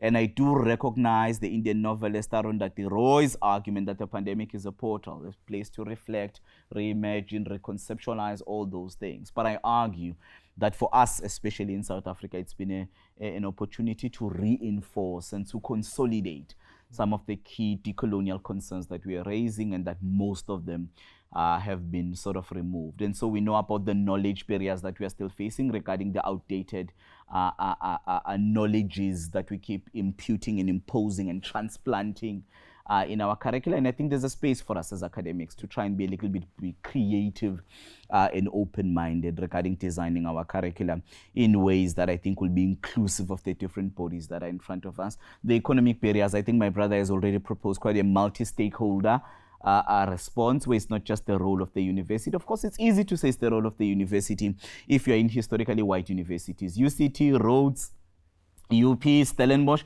you are safe. I mean, they've got enough financial and infrastructural apparatus to resolve some of those challenges. But also in terms of the total demographic student population in terms of your black working class. For those universities, you're looking at less than 5 or 10% if you are lucky. So when they have to make some of these financial provisions, they can absorb some of these demands. But what happens if you are Fort Hare or the University of KwaZulu-Natal, where NSFAS funds at least 82% of your total student population?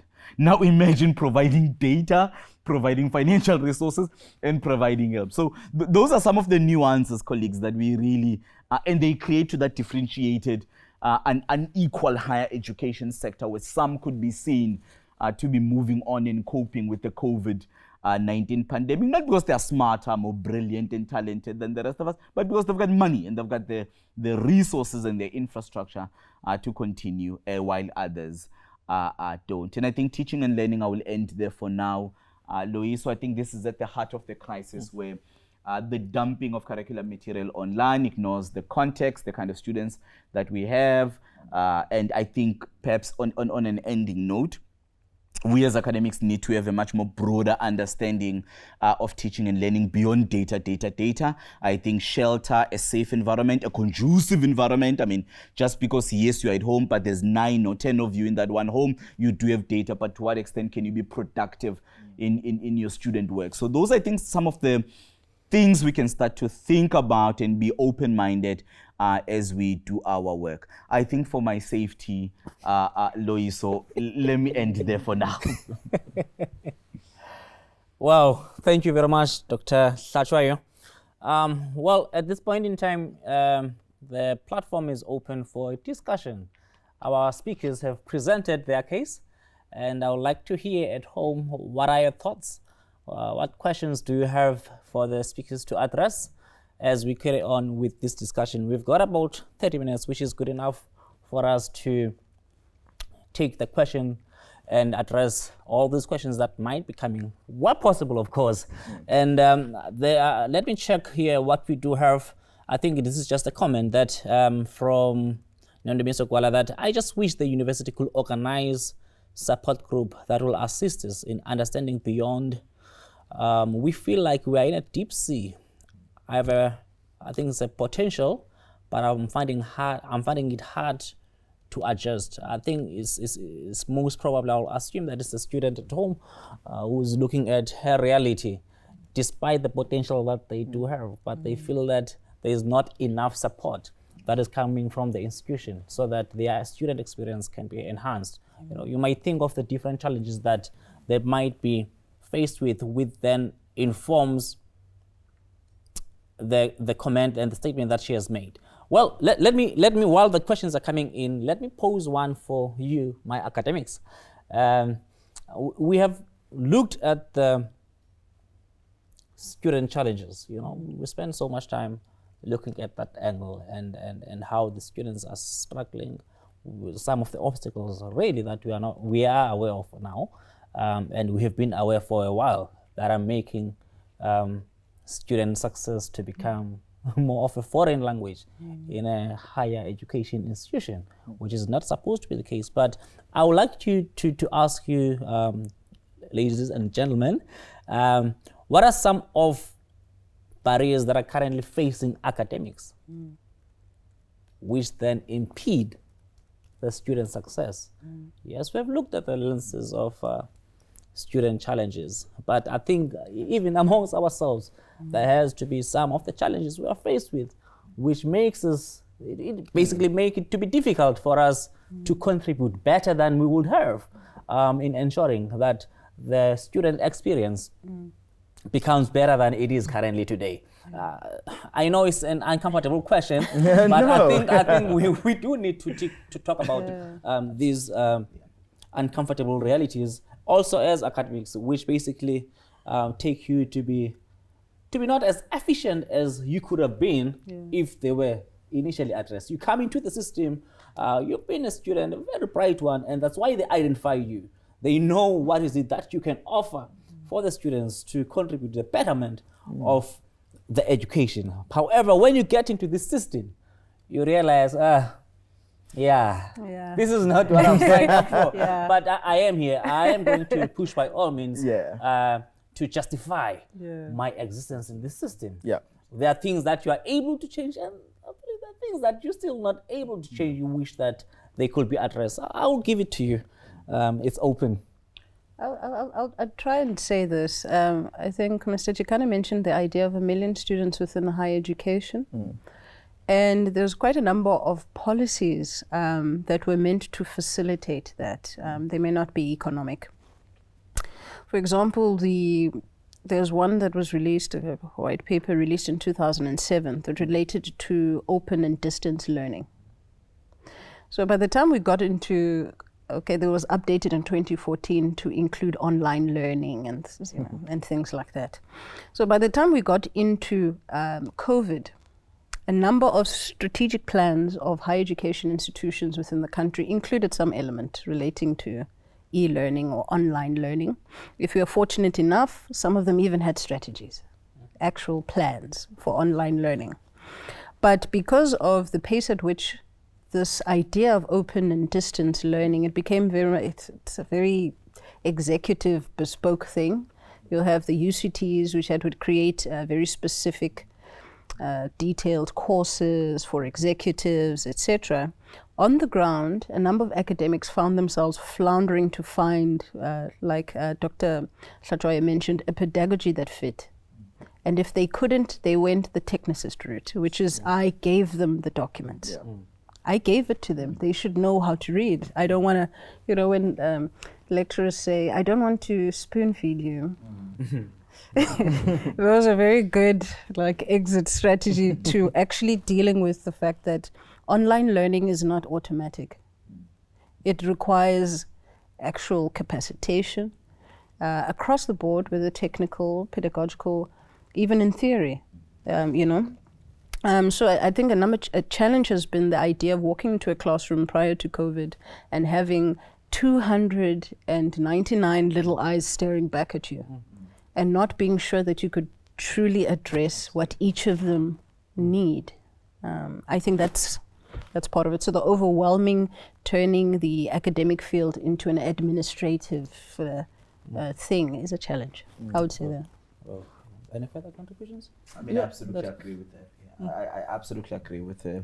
And I think that's what we are missing now. And I think it comes from a place, Loyiso, of the adoption of the state-sanctioned discourse of the Fourth Industrial Revolution without any criticality or critical engagement or reflection or anything. We've sort of just top down, right? It's the Cyril Ramaphosa administration declaring the Tumamina through the Fourth Industrial Revolution, and all of us now, with our colleagues at UJ and UP, clearing the path for all of us now. Because, so for me, that's been the tension really that we are facing right now, where because there's no critical engagement, there's no reflection, there's no input around exactly what does online learning mean, what does virtual learning mean, or what does even emergency remote teaching. That's our slogan at the moment, emergency remote teaching. What does that mean? So a lot of our academics, rightly so, they've started this adoption and uploading and dumping their curriculum material online. Of course, you need a justification for doing that. It's independent studying. You are now third years, you are now fourth years, you are now master students. You can read, you can engage yourself. Come back to me when you've read and you know. So it's really is a missed opportunity, because while we're still in the classrooms, you could engage, you could go through a reading, you could debate, and they could push back and others. But we've missed that because all of us are just dumping now, and you create your MCQ, you create your quiz, and everybody does that, and you move on. You look at the statistics, about 82% they passed. Then that's it. I've done my job. Yeah. I think there is a wrong thinking that there's a homogeneous operation of lectures. I think when we are dealing with inequalities, we should look at inequalities within academics themselves. I think those are the systematic barriers. There are lecturers who, I would say, some would be part of the decoloniality school of thought that would want to implement change. There are those that are conservative, that are resistant to change. But based on demographics, if you're in KwaZulu-Natal, you are imposed to change. If you're in Stellenbosch, there's not so much a need for change. So that is where now, in some instances, the student needs to adapt to the lecturer, especially in the white universities. In the black universities, the lecturer needs to adapt to the students' conditions. Now that is where the crisis is. The second crisis is that I may sit at council and make a recommendation. Council adopts it. It comes as a top-down to the lecturers. They have not been engaged. They're not part and parcel, and they're not owning the decisions. So it becomes very difficult for them to be proactive in the implementation. And there's also an assumption that it is only the students that are struggling with transition to online and remote learning. Some lecturers and old professor, what he's good at, he knows the book back and front. He must come stand in front of you and tell you in various. Now you are telling him to be online. He's struggling. And whereas it was said that lecturers have become administrators than intellectuals. Now, how do we remove this administrative aspect, because it serves as a barrier for them to be effective in teaching and learning and knowledge production? Absolutely. Now, that is where we need to have that discussion, and we need to also be aware that even within the academic space, we need a generational mix. We do need that, and we do need to have open, robust, and uncomfortable discussions around academics themselves so that they understand each other's perspective, and there must be a given to some to say this is how we're going to implement. We must identify short term, medium term, and long term, how we are going to operate and how we're going to remove these barriers. And I think that would be able to assist not just academics themselves, but the sector as a whole. I would not even touch on the barriers that you'd find to lecturers in the TVET sector. I think they will just cry. If they have to explain based on the challenges that they face. And government or management is not providing the necessary support and bringing people on board. How do you expect me to perform at an optimal level when I'm told that in terms of salary increment, it's 0%? And I'm not taken through the rationale so that I can support. When there's a 0% increment, that means the university financially is not in a good position. That means it can also not support my student. That means there's going to be also a cut on my budget for research. Now, you need to take someone into confidence so that they have a contextual understanding, and that is the barrier that we're not communicating in a manner that we would be communicating within the academic space. And if we remove that barrier, I think there's some progress that we can achieve. Thank you very much. For you at home, we are taking your questions. Our presenters speakers have actually presented their case, and we are entertaining your questions that you may post on the Q&A so that it may be addressed. Just as a follow-up on some of the points that you raised in response to the first question that I asked. I mean, I think we are in agreement that our student profile basically has changed. But as much as it has changed, has our systems changed? In every respect that you can think of our systems. Put differently, we all want that every young person in our university has to thrive in their education and communities and life even outside your university life, all right? Then you can be regarded as a successful graduate because your performance or success was not limited to the years that you have spent in the university, but your experience in the university has also prepared you for life outside the university, all right? But then, are our systems and policies updated to support the success of our students today, even outside the institution? Again, this is just a question that I'm gonna pose it to you. Anyone who feels like we can tap into it. Yeah. Because in reality, our student profile has shifted hugely. Yeah. So not as an expert on teaching and learning in any particular way, because we also have to learn ourselves. The one thing that I think we can change within the system, and the research is coming out, but because of the nature of the research, it's trickling out, but the effectiveness of extended degree programs in a university, right? That enough data is coming out that's showing us that if you have an extra dedicated year to a person's education that purely prepares them for university, there are positive outcomes that correlate with that. And different universities are experimenting with this. At some point, I want us to say, maybe we must just do that extra year across the board for everyone, right? to get everyone on the same page and say we want to extend the degree program by an extra year. So instead of it being, your 3 years in certain situations, it becomes 4 years standard. In certain situations, it becomes 5 years standard. Now, there's financial implications for that. But if you solve this throughput problem, that financial situation will rectify itself in the long term, you would hope, if the economics work out. After the fact becomes a more interesting question. And it is, what is the responsibility that a university has to its graduates? Okay. Right? If you're a university, if I have to be blunt with my language, who really cares about making an endowment, your graduates become your primary concern as an institution. Yes, you've got your undergrads that you need to teach, but your graduates become the greatest marketing tool for your university. Now, we're talking about decolonization earlier, and this is my last point on this. There's this academic called Mahmoud Mamdani, and he was lecturing at Wits a couple of years ago, and he made a fascinating argument. And he said the most successful decolonizing movement across the world is the Afrikaans community in South Africa. Okay. And that they protected themselves, they created institutions for themselves, they created a world.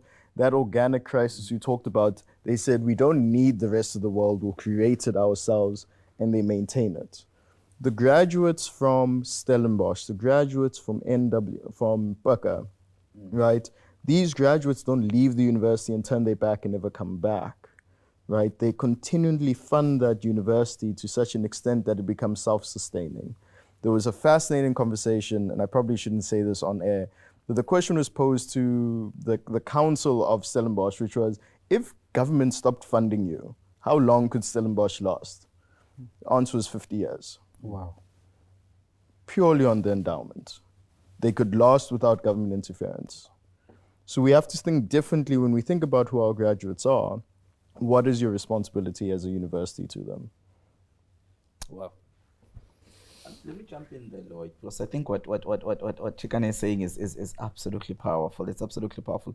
But of course, we need to recognize who goes to Stellenbosch and who goes to Walter Sisulu University. Those are not the same kind of students.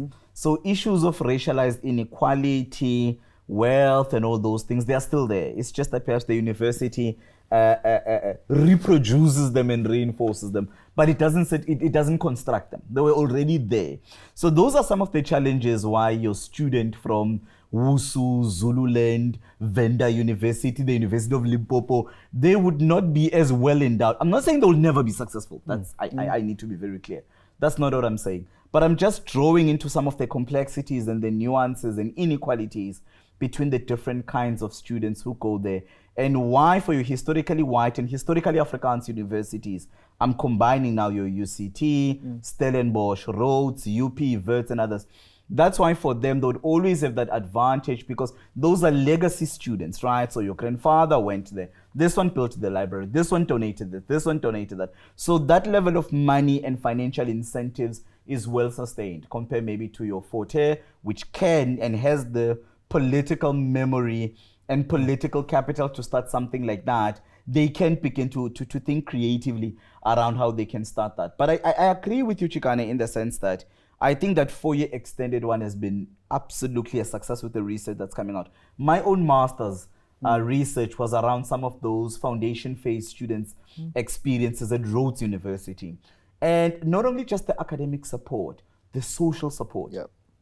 Proved quite critical in helping them avoid those systemic barriers for them, because it was always those smaller classes. It was always that mentor they were assigned to. It was always that part-time job that lecturer helped them get. So they were doing this in the dining hall, they were doing this at rest. So they had about 1,000, 2,000, 3,000 coming in. So they know they could help out with their grandmother and younger sister at home while they're focusing on their studies. So certainly I think universities, and again I'm saying this because I'm well aware of the inequalities even amongst themselves, and to what extent I can expect the same thing from Venda University compared to the University of Pretoria. It's just not the same thing. Yes, they are both universities, but they are really not on the same socioeconomic strata. But at the same time, I think there's value for government, the private sectors, NGO and others to come into the the fold in coming up with these solutions. Because I think the 4-year degree is absolutely important, not necessarily in terms of the academic support. Yes, it is important. Academic literacy, computer literacy, the things they do.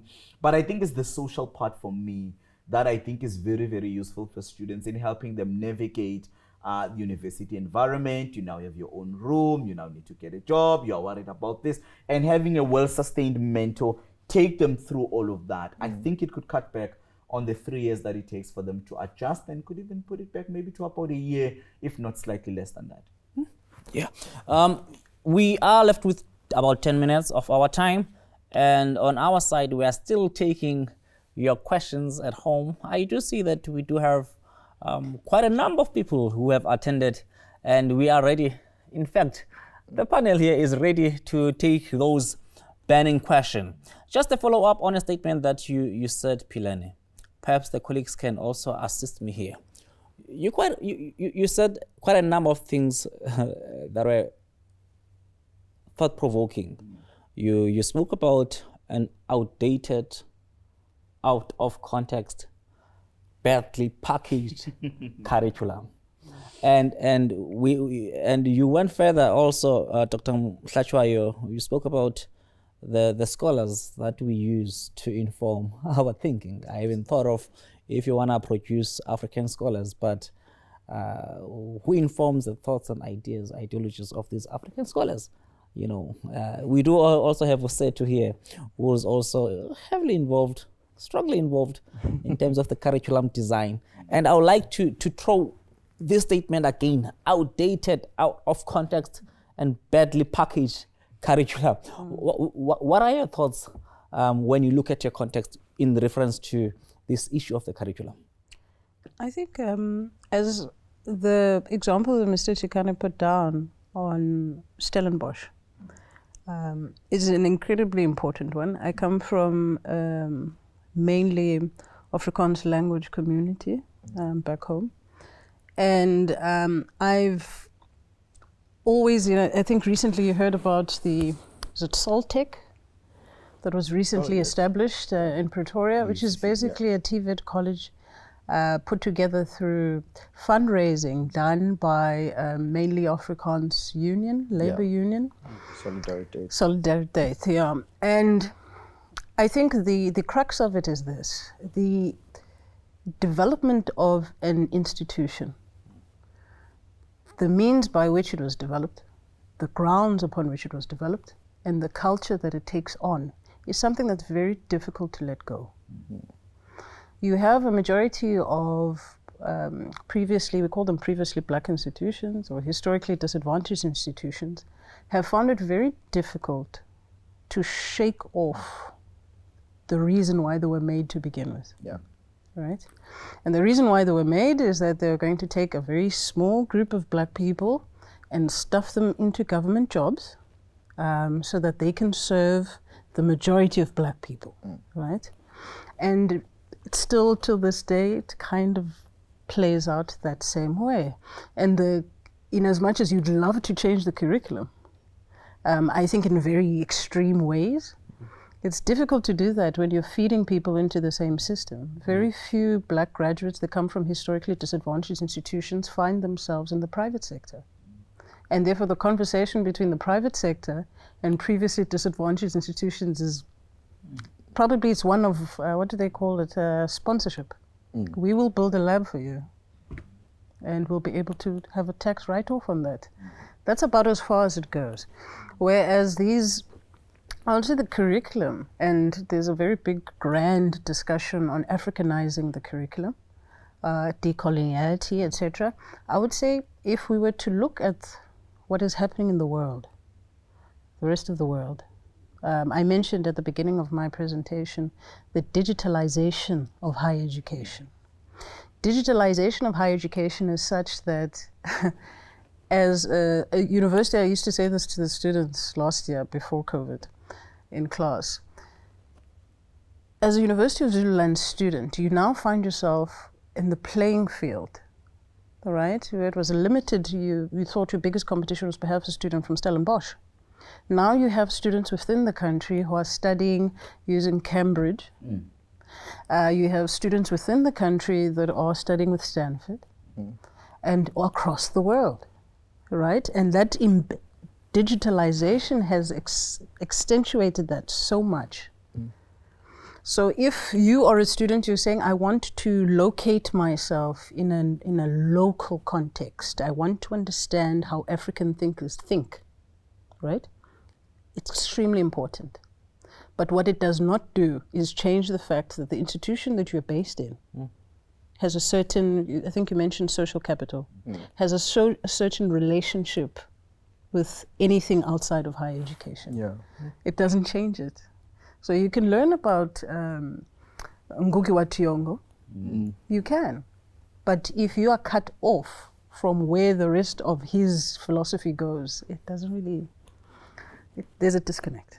I mean, And if to I push back, so Yeah, to push go back, ahead. so do you see this? Do you see any potential for this humanizing of this digital space, or do you think the competition is over? You don't conceptualize or foresee a space where we could balance out those tensions between that important work of Ngugi, archaeological work, anthropological, absolutely important towards the communities and Yes. whatnot, at the same time trying to, because you are right, we can't compete the ranking, the competitions, Yes. the subsidy and the funding. You need to play that game to be viable, to even exist. So do. is it a tension, or it's already a lost cause if you try and balance it out?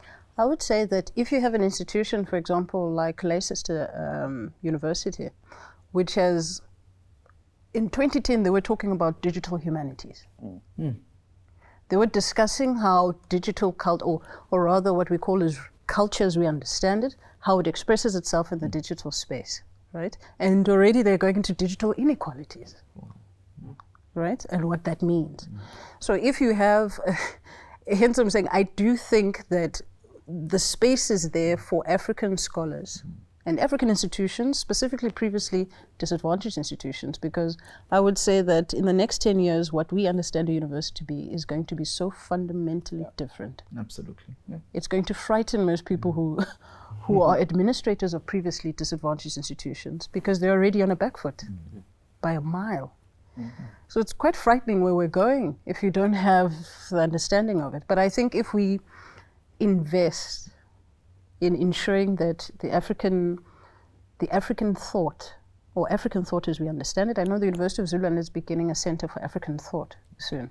So the idea is that to center ourselves on what is happening, but make sure that that voice finds its space there. Otherwise, we'll once again be saying, we need to decolonize the internet. Well, colleagues, for the sake of time, it is against us right now. Allow me to give you 30 seconds each to just give us your closing remarks with regards to this topic. Okay. In any form. Absolutely. I really do think this is quite an important topic. I do think that if we are to be serious about responding to systemic barriers for student access and success, the epistemic knowledge domain that we're talking about is absolutely, it is the central core of the broader project, the economic dynamic, the dimensions as well, in terms of making sure that, yes, we know the NSFAS, but I think there's a larger conversations around the funding formulas that is being used both by DHED in the undergrad as well as in some of the research subsidy, because I argue that's one of the key markers that reproduces this inequality and challenges for students as well, because universities tend to play a game around who can reduce the enrollment so our focus can be more research. That's where the money is. So that, I think, is the game that's being played at the moment as well. And also, I think just culturally and socially, we need to start having those kinds of questions, because access is not just formally being enrolled and registered at university, it's social, it's political, it's economic, and I think we need to start thinking in that complex terrain. Thank you. Thanks, sir. Yeah, in 30 seconds, by not solving this access success question, you then had fees must fall. And people think fees must fall is kind of like the end of the road. It's just the beginning of what will become inevitable. Because the country is in an unsustainable position. The higher education sector of South Africa is in an untenable position that cannot continue to exist for the next 10, 20 years. So if you don't solve this question, there will be a worse version of fees must fall that people can't control. we were lucky in 2015 and 2016 that there were means to control. Not that there's a big bad wolf in a dark room smoking a cigar, but there were natural mechanisms you could use because it was confined in a university space. And I think eventually we're going to get to a point where that protest emerges out of a university space where those natural controls aren't there, which is why you have to solve this question. In 30 seconds, SG. I think for young people, enough is enough. They've reached that point in all corners. And that is where you are finding expression in higher education in terms of access and success. But what remains a key challenge is that how do we respond to these inequalities as a nation? I think what my brother spoke about, the emerging properties or the compartmentalization of issues is not helping us. We need to have viable solutions that are working and not use a blanket approach, but use a targeted approach that enables our students to succeed and use our students as problem solvers for tomorrow's problems. And that is why I say Africanize university for them to be globalized. That's my closing remarks. Setu? I would say, strange enough, I'm quite the optimist. I think South African youth are resilient. I think they are creative. And I think the role of higher education has shifted away from being the overarching sort of knower of all. And we should now invest ourselves into open educational resources, ensuring that lifelong learning is the goal and that everyone everywhere has access to, but obviously with access with a very broad definition, that everyone has access and everyone can be successful in their educational endeavors, whichever way they want to go. I think I'll end there. Well, thank you, colleagues. We'll never have enough time for such discussions. I think we just have to agree on that one. There is a comment that just came in which says from Jerome, most researchers have been identifying barriers in most universities in terms of physical accessibility in ITC issues. In fact, ITC issues preventing access to learning material, but this still persists. It is even worse with differently able students, normally termed students with disabilities. When lectures are conducted in auditorium or lecture theaters with steps, making it difficult for a wheelchair user to present at the front of the class. Secondly, library passages are narrow for electric wheelchairs. A lot still needs to be done to remove the barriers. Well, let me close by saying a number of issues have been raised.